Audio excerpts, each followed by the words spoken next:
मैं इस समय गया जंक्शन पर हूँ और जितने भी हिंदू हैं, सनातनी हैं, उनको जीवन में कम से कम एक बार गया तो आना ही होता है। भारत के विभिन्न भागों से गया जंक्शन जो है रेलवे लाइन से बहुत अच्छी तरीके से कनेक्टेड है और सभी लोग रेलवे से ही गया जंक्शन ज़्यादातर आते हैं। एयरपोर्ट जो है यहाँ का थोड़ा गया और बोध गया के बीच में है। मैं आपको दिखा देता हूँ कि गया जंक्शन में किस प्रकार का माहौल रहता है। भीड़ भाड़ रहती है या सुनसान रहता है या फिर यहाँ आकर के आप फंस सकते हैं, क्या कैसा माहौल रहता है। बहुत लोग फ़ोन करते हैं ना कि रात के समय पहुँचेंगे कैसा होगा, दिन के समय पहुँचेंगे तो कैसा लगेगा, भीड़ होगी कि नहीं होगी। तो मैं इस ब्लॉग में आपको वो सारी बातें बता देता हूँ। देखिए, ये वाली ट्रेन इस समय गया जंक्शन से निकल कर जा रही है और इस ट्रेन के साथ साथ ही आप देख सकते हैं बहुत विशाल यहाँ पे फुट ओवर ब्रिज भी बनाया हुआ है। ऊपर से आने जाने के लिए आपको यहाँ आसानी रहती है। बहुत सारे प्लेटफॉर्म्स हैं यहाँ पर और यहाँ पर हर समय इसी प्रकार से लोग चहलकदमी करते हुए आपको दिख जाएंगे। यहाँ पर अंडर कंस्ट्रक्शन बहुत कुछ चल रहा है, वो आपको दिखा देता हूँ मैं, तो आपको समझ में आ जाएगा आने वाले समय में गया जंक्शन किस प्रकार का आपको दिखने वाला है। तो सामने जो आप देख रहे हैं ना, जो कंस्ट्रक्शन चल रहा है वो गया जंक्शन को नया रूप दिया जा रहा है और उसमें आप आने वाले समय में बहुत सारी जो सुविधाएं हैं, जो यात्री हैं, उन लोगों को मिलने वाला है। तो जो प्लेटफॉर्म आपने देखा था वो मुख्य प्लेटफॉर्म है। वहाँ से जैसे ही आप बाहर निकलेंगे तो आप एक खुले मैदान की तरफ आ जाएंगे। यहाँ पर देखिए टिकट काउंटर है। एक टिकट काउंटर जो है दूसरे पार भी है, लेकिन मुख्य टिकट काउंटर जो है इनका यही है। यात्री आरक्षण एवं अनारक्षित टिकट प्रणाली यहाँ पर है। Passenger reservation unreserved ticket system यहाँ पर आपको मिलेगा। इसी के सामने एक बहुत बड़ा मैदान है। आने वाले समय में ये टिकट काउंटर रहेगा या नहीं मैं कह नहीं सकता, क्योंकि आप अगर देखें तो बहुत विशाल अंडर कंस्ट्रक्शन बिल्डिंग आप यहाँ देख सकते हैं। जब ये बिल्डिंग कंप्लीट हो जाएगा कंस्ट्रक्शन इसका, तो हो सकता है बहुत सारी सुविधाएं इसी कॉम्प्लेक्स के अंदर आ जाए। और जैसे ही आप इधर की तरफ आते हैं तो सामने मैं इधर इसलिए लेकर आया हूँ, इसके बाहर निकलते ही देखिए जो ऊंची ऊंची बिल्डिंगें इधर दिख रही है ना, यहाँ पर होटल्स हैं, रेस्टोरेंट्स हैं। मतलब जैसे ही आप रेलवे स्टेशन के बाहर निकलिएगा आपको यहाँ पर रहने की जो सुविधा है उसके लिए कहीं दूर जाने की ज़रूरत नहीं पड़ेगी। आप तुरंत ही यहाँ निकल के होटल्स ले सकते हैं। बहुत सारे होटल्स हैं, छोटे बड़े हर प्रकार के। और आप जैसा कि देख ही पा रहे हैं, ऑटो रिक्शा, बैटरी रिक्शा, ये सब कुछ यहाँ पर उपलब्ध है। तो चलिए हम लोग वापस जो रेलवे स्टेशन है उसके अंदर एंट्री करते हैं। अंडर कंस्ट्रक्शन जो भाग है इसी से ही हम एंटर करेंगे। और देखिए यहाँ पे लिखा है प्रथम श्रेणी प्रतीक्षालय।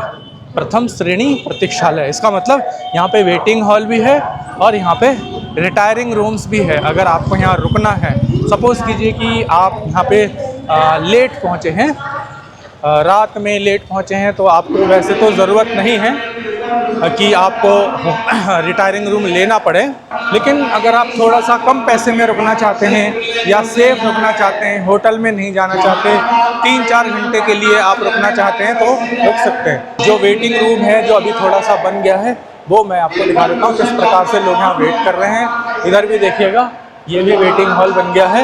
किस प्रकार से लोग यहाँ पे आराम से बैठे हुए हैं। और प्रतीक्षालय के साथ ही साथ यहाँ पर आपको एक शौचालय भी दिखाई दिया जाएगा जो बहुत ही बड़ा और एकदम नया इस कंपाउंड में बना है। तो ये रहा हमारा वेटिंग रूम के साथ साथ शौचालय के साथ अटैच।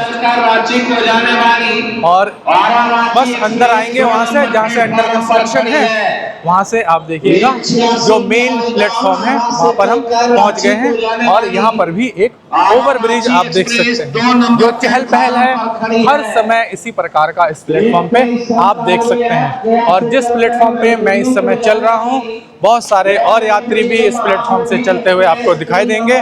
और ये प्लेटफॉर्म जो है प्लेटफॉर्म संख्या 1 है।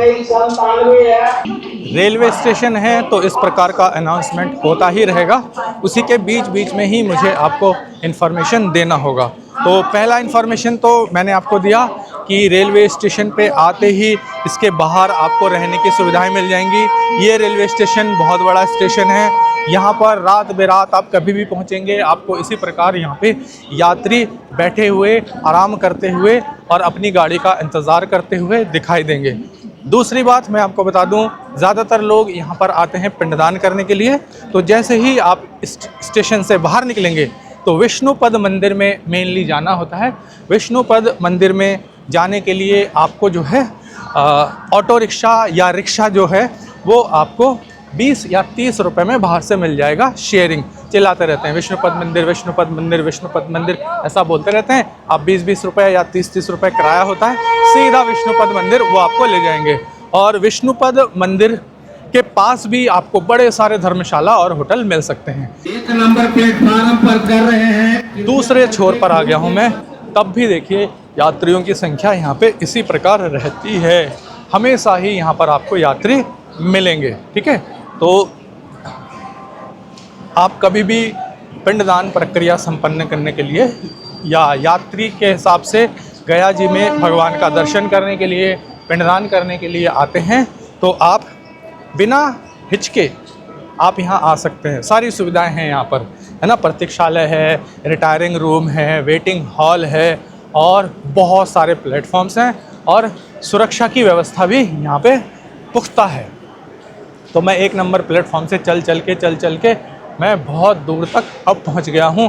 प्लेटफॉर्म नंबर 1 से ही देखिए कितना सुंदर एक स्ट्रक्चर यहाँ पे बन रहा है गोलाकार। ये भी रेलवे के अंडर ही है, कुछ नया रूप इस रेलवे स्टेशन का दिया जा रहा है, मुझे ऐसा लग रहा है। रेलवे का ये नया रूप है और आने वाले भविष्य में जब आप इस प्लेटफॉर्म पर आएंगे तो आपको बहुत ही सुंदर अनुभव मिलने वाला है। तो चलिए, जिस साइड से हम आए थे वापस उसी साइड की ओर हम चलते हैं। देखिए ये गया जंक्शन है। आपको इस जंक्शन के बारे में कोई आपको इन्फॉर्मेशन चाहिए जो आपको मेरे ब्लॉग से समझ में नहीं आ रहा है तो आप वो मुझे फ़ोन करके पूछ सकते हैं। पिंडदान से संबंधित कोई बात आपको करना है मुझसे तो वो भी आप मुझे फ़ोन करके मेरे नंबर पे पूछ सकते हैं। मैं कई बार आ चुका हूँ गया और एक बार तो अपने परिवार के साथ आया था जब उन्हें पिंडदान करना था। 1-2 बार मैं अपने मित्रों के साथ आ चुका हूँ क्योंकि वो मुझे लेकर आते हैं, उनको कुछ मदद मिल जाए क्योंकि उनको लैंग्वेज का इशू रहता है। किसी को अकेले जाने से ऐसा लगता है कि मैं अकेले नहीं जा सकता, तो मित्र मदद मांगते हैं तो मैं उनको यहाँ उनके साथ कंपनी देने के लिए आ जाता हूँ। और इसी कारण से यहाँ पर थोड़ी मेरी जो है रुचि ज़्यादा है और इसी कारण से थोड़ी जान पहचान भी यहाँ पर मेरी हो गई है। रास्ते वगैरह मैं जान गया हूँ, प्रोसेस वगैरह मैं यहाँ पर जान गया हूँ। तो ये है रेलवे स्टेशन। रेलवे स्टेशन पे आप बेहिचक आ सकते हैं। बड़ा प्लेटफॉर्म है, सुंदर प्लेटफॉर्म है, सुरक्षित प्लेटफॉर्म है। 24 घंटा यहाँ पूरे भारत देश से गाड़ियाँ आती रहती हैं। होटल और धर्मशाला, खाने पीने की जगह, सब कुछ आपको यहीं मिल जाएगा। और विष्णुपद मंदिर जाने के लिए भी आपको बस 100 मीटर की दूरी से ही सभी प्रकार की गाड़ियाँ मिल जाएंगी। तो इस वीडियो में इतना ही।